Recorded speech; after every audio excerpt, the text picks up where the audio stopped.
Hello বন্ধুরা, আসসালামু আলাইকুম। আপনাদের জন্য নিয়ে আসলাম পরিবারের অবহেলা গল্পের ৯ এবং শেষ পর্ব। গল্পটি শুনে আপনাদের যদি ভালো লেগে থাকে তাহলে ইমরান অলওয়েজ অন ফায়ার চ্যানেলটাকে সাবস্ক্রাইব করে দিয়ে আমাদের পরিবারের একজন হয়ে পাশে থাকুন।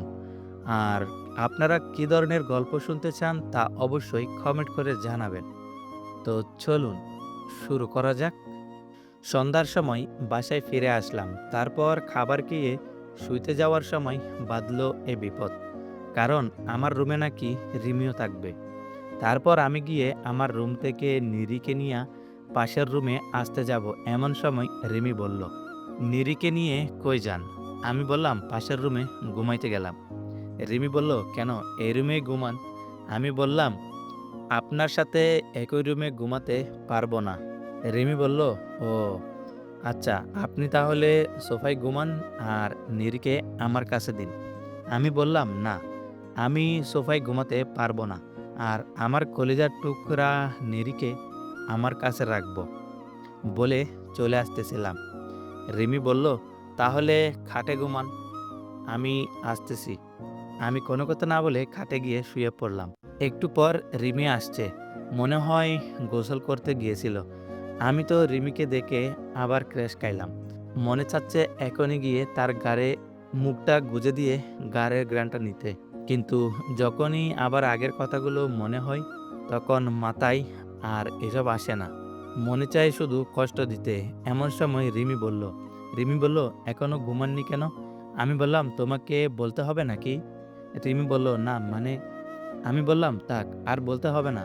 এদিকে রিমি কোনো কথা না বলে খাটে ঘুমাতে আসলো। আমি বললাম, খাটে ওঠো কেন? রিমি বলল, ঘুমাবো না। আমি বললাম, ঘুমাতে না করছে কে? তবে খাটে ঘুমাতে পারবেন না। রিমি বলল, তাহলে কোথায় ঘুমাবো? আমি বললাম, সোফাতে ঘুমান। রিমি বলল, আমি সোফাতে ঘুমাতে পারি না। আমি বললাম, তাহলে ফ্লোরে ঘুমান। রিমি বলল, না, আমি এখানেই ঘুমাবো। এই বলে খাটে উঠে আসতেছিল। তখনই আমি ঠাস করে একটা চড় বসিয়ে দিলাম আর বলতে লাগলাম, একবার বলছি না খাটে ঘুমাতে পারবি না? রিমি বলল, হুম। কথাটা কান্না করে করে বলল। রিমি কান্নামাখা কণ্ঠে বলল, হুম। আমি বললাম, দূর, থাকবো না আর এই ঘরে বলে চলে আসতেছিলাম। পেছন থেকে রিমি বলল, প্লিজ চলে যাবেন না, আমি নিচে ঘুমাচ্ছি। আমার পা ধরে বলল। আমি বললাম, হুম। আর কোনো কথা না বলে ঘুমাতে গেলাম। সকালবেলা উঠে আমি তো অবাক। রিমি আমার পাশে শুয়ে আছে আর রিমির গালে ৫টা আঙ্গুলের ছাপ বসে গেছে। মনে হয় কাল রাতের ঝড়টা বেশ জোরে লাগছে। দাগটা দেখে আমার যেন কলিজাটা ছিঁড়ে গেল। আমি এটা কি করছি? আর আগে আমি কখনো রিমিকে মারিনি। আমার খুব কান্না পাচ্ছে। কিন্তু কান্না করতে পারছি না। কারণ রিমি জেগে যাবে তাই। তাই আমি নড়াচড়া না করে ঘুমন্ত রিমিকে দেখছি। মেয়েটাকে দেখে মনে হচ্ছে সারারাত কান্না করেছে। তারপর প্রায় ২৪ মিনিট ওর দিকে তাকিয়েছিলাম।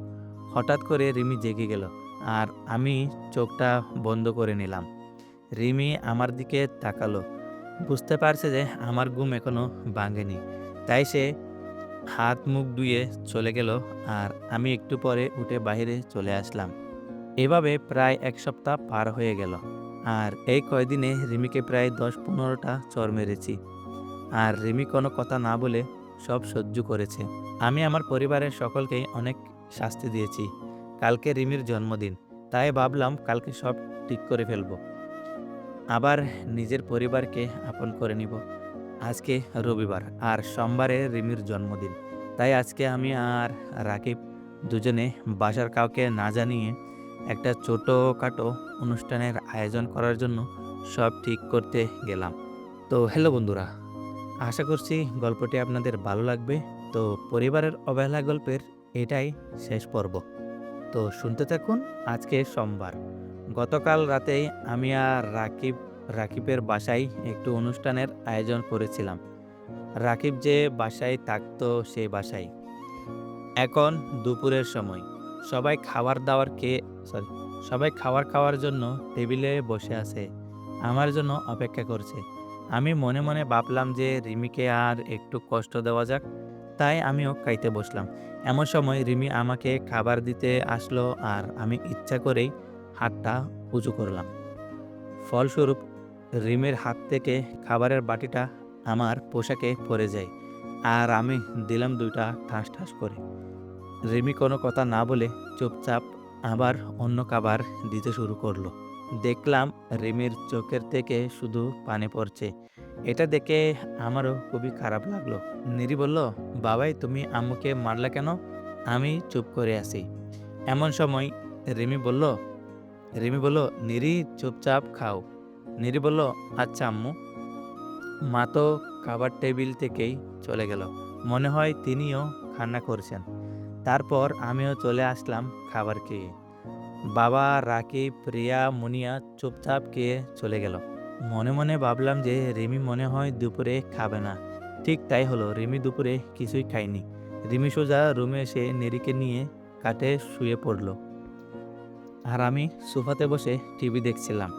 হঠাৎ করে রিমির দিকে তাকাতেই দেখি সে ঘুমিয়ে গেছে। আর ঘুমের মধ্যে তার চোখ দুটি বেয়ে বেয়ে পানি পড়ছে। এটা দেখে আমার যেন মনে হলো আজকের পৃথিবীর সবথেকে খারাপ কাজটি করলাম। খারাপ কাজটি পৃথিবীর বলার কারণ হলো যে সে ঘুমের মধ্যে কান্না করছে, তার চোখে পানি। আমি আর থাকতে না পেরে রিমির কাছে গিয়ে তার চোখের পানি মুছে দিলাম। এখন বিকাল ৫টা। আমি বাড়ির সবাইকে নিয়ে চলে আসলাম রাকিবের বাড়িতে। কেউ আসতে চাইছিল না। আমার রাগারাগিতে সবাই এলো। আর রাকিবের বাসায় আমার কিছু পরিচিত লোকজন সহ বন্ধু, রিমির পরিবারের সবাই, রাকিবের মা, মনিয়ার বাড়ির সবাই আসছে। আজকে রিমি নীল কালারের একটা শাড়ি পরেছে। তাকে দেখতে খুবই ভালো লাগে। তাকে দেখতে খুবই ভালো লাগলেও তার মুখে কোনো হাসি ছিল না কেন জানি। মনে হয় দুপুরের বিষয়টা নিয়ে। আমি আর সময় না নিয়ে বলতে শুরু করলাম, সম্মানিত অতিথিবৃন্দ, আপনারা কেউ জানেন কেন আজকে আমি আপনাদের এখানে ডেকেছি? সবার মনে প্রশ্ন, কেন আমরা এখানে এসেছি? তাহলে কারণ। সবার মনে একটাই প্রশ্ন, আমরা এখানে কেন এসেছি? তাহলে বলেই ফেলি।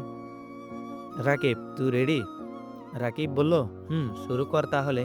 আমি বললাম, ওকে। আমি বলতে শুরু করলাম, অতীতের সব দুঃখজনক ঘটনাকে ভুলে যাও। বর্তমানের দিকে মন দিয়ে অনেক অনেক খুশির জোয়ার আসুক তোমার জীবন জুড়ে। শুভ জন্মদিন রিমি। রিমি তো অবাক, কারণ আজকে যে রিমির জন্মদিন তা রিমির মনে ছিল না। আমি রিমিকে বললাম, কেমন দিলাম? রিমি বলল, আপনি আমার জন্মদিনের কথা মনে রেখেছেন? আমি বললাম, আর রাকিব, যা কেকটা নিয়ে আয়। রাকিব বলল, রিমি অবাক হয়ে তাকিয়ে আছে আর মনে মনে ভাবছে, নীল তো তার সাথে আজকেও খারাপ ব্যবহার করেছে আর অপমানও করেছে। এমন সময় আমি বললাম, কি ভাবছো? কি ভাবছো পরে ভাইবো, আগে চলো কেকটা কাটি, সময় নাই তো। রিমি বলল, হুম। তারপর সবাই তাকে উইশ করলো, কারণ সবাই বুঝতে পারছিল আজকে রিমির জন্মদিন। তারপর সবাই মিলে অনেক আনন্দ করে বাসায় আসলাম। তারপর রাতে শুইতে গিয়ে রিমি শুয়ে পড়ল সোফায়। তা দেখে আমার মন মেজাজটা খারাপ হয়ে গেল। আমি বললাম, আমি কাল সকালে চলে যাব। আমার যাওয়ার কথা শুনে রিমি বলল, আপনি চলে যাবেন কেন? আমি বললাম, তো আমি কেন এখানে থাকবো? আর আমার কে আছে এখানে? রিমি বলল, কেন আমরা আছি না? আমি বললাম, তুমি থাকলে তো আমার কাছে আসতে, সোফায় শুইতে না। রিমি বলল, আপনি যদি রাগ করেন তাই যাইনি। আমি বললাম, রাগ আর নাই, সব শেষ। রিমি বলল, সত্যি তো? আমার কাছে আস্তে আস্তে বলল কথাটা। আমি বললাম, আসো, অনেক দিন পর একটু আদর দেই। রিমি বলল, না না, একদম না, আজকে না। আমি বললাম, কিছুই শুনতে চাই না। বলে জড়িয়ে ধরতেই নিরি কাঠ থেকে বলে উঠল যে, নিরি বলল, কি করছো তোমরা? আর এদিকে আমি আর রিমি লজ্জা পেয়ে বললাম, আমি বললাম, তোমার আম্মুর নাকি খারাপ লাগছে তাই। নিরি বলল, থাক, আর বলতে হবে না। আমি রিয়া আন্টির কাছে চলে গেলাম। বলেই নিরি চলে গেল রিয়ার কাছে। তারপর রিমি আর আমি আদর নিতেও দিতে ব্যস্ত হয়ে গেলাম। তো হ্যালো বন্ধুরা, পরিবারের অবহেলা গল্পটি এখানেই শেষ। আপনাদের গল্পটি কেমন লাগছে তা অবশ্যই কমেন্ট করে জানাতে ভুলবেন না। আর আপনারা কী ধরনের গল্প চান তা অবশ্যই কমেন্ট করে জানাবেন। আমি আপনাদের অনুরোধের গল্প নিয়ে আসার চেষ্টা করব। ধন্যবাদ।